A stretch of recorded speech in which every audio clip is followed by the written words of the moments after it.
New tonight, millions of people in Pennsylvania may be drinking water contaminated with what are called forever chemicals. Now, that's the general consensus from researchers at Penn State after they sampled more than 150 private wells across the state. News 8's Tasmin Mahfouz is here to break down this study and what it means. That's right, Brian and Lori. So out of the 167 wells they tested, a whopping 65% tested for detectable levels of PFAS, otherwise known as forever chemicals. 18% of those wells exceeded the maximum containment levels for drinking water set by the Environment Protection Agency. But researchers say that's actually not as bad as we've seen in other places. I'll explain that in just a little bit. But first, though, we need to explain what chemicals they're actually talking about. So PFAS, it stands for per and polyfluoroalkyl substances.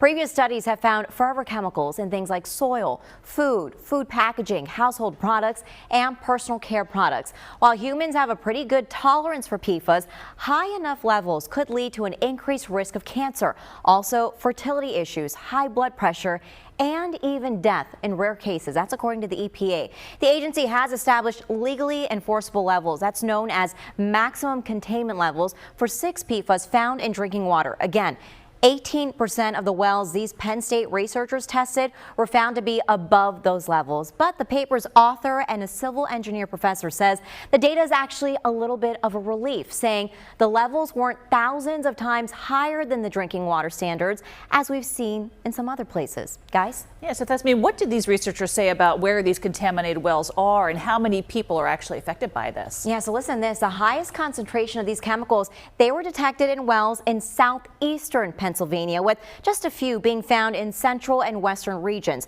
Now, according to the researchers, some 3.5 million people in Pennsylvania, they rely on private wells to supply their drinking water.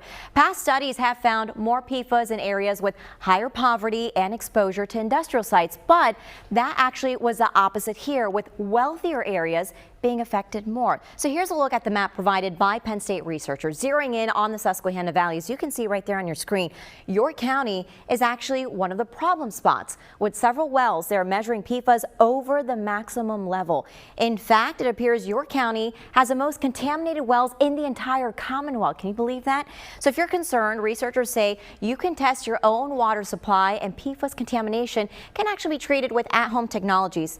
But again, the results that you're going to see, they're not certain to be representative of all the private wells all across the state. Back to you.